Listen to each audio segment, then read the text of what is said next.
I want to read one more quotation, and then we'll take a moment of silence, and then we'll see if there are any reflections on this image before we move to the mystery of the incarnation, to round out our time together.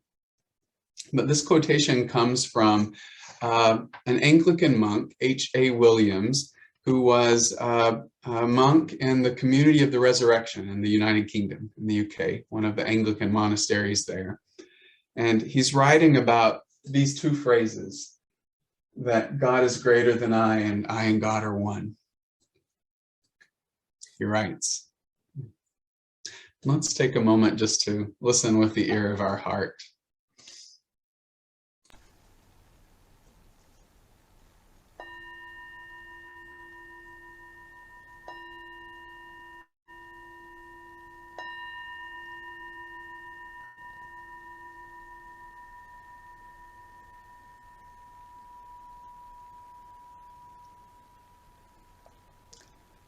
I and the Father are one.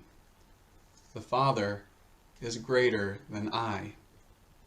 I believe those two sentences to be true of us all.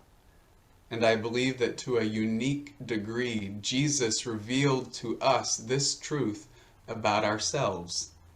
The trouble is, of course, that to a greater or less extent, we don't believe it. We refuse to realize it. We remain blind and deaf to it because we are too busy, which generally means too frightened, to go down deep within ourselves and find God there. It is my failure, thus, to assimilate the truth that I and the Father are one, which fixates me on a superficial level of myself and drives me to protect that superficial self by tooth and claw. All evil springs from my refusal to discover who and what I truly am, my failure to realize that I and the Father are one.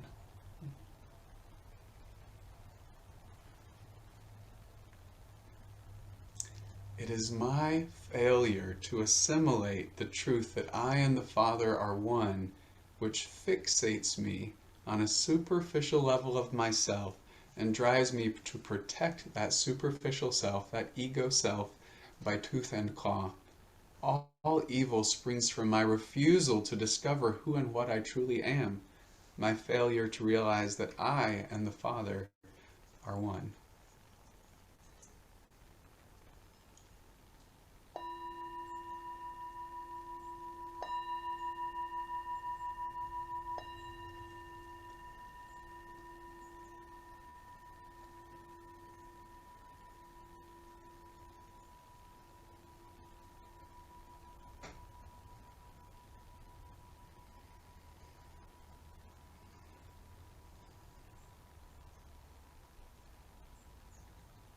So I want to invite you in the short silence that follows to enter into your own experience of each of these three faces of God.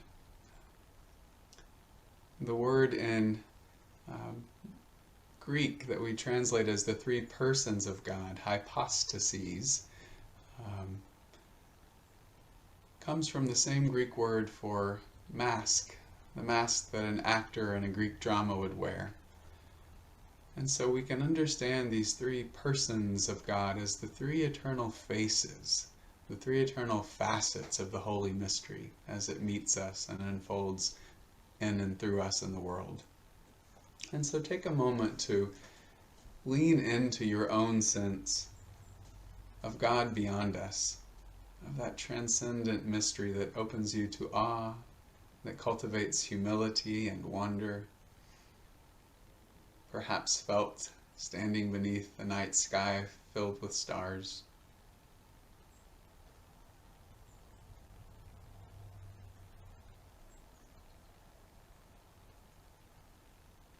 How have you known the truth of God is greater than I, of the God beyond?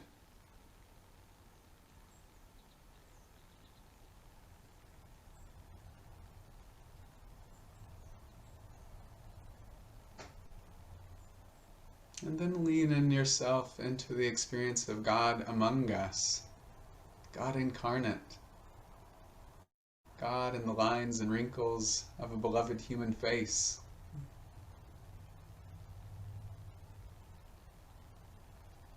God incarnate in the cat purring in your lap, or in the tree that gives you shade. God here incarnate with and among us. How have you known this face of the mystery?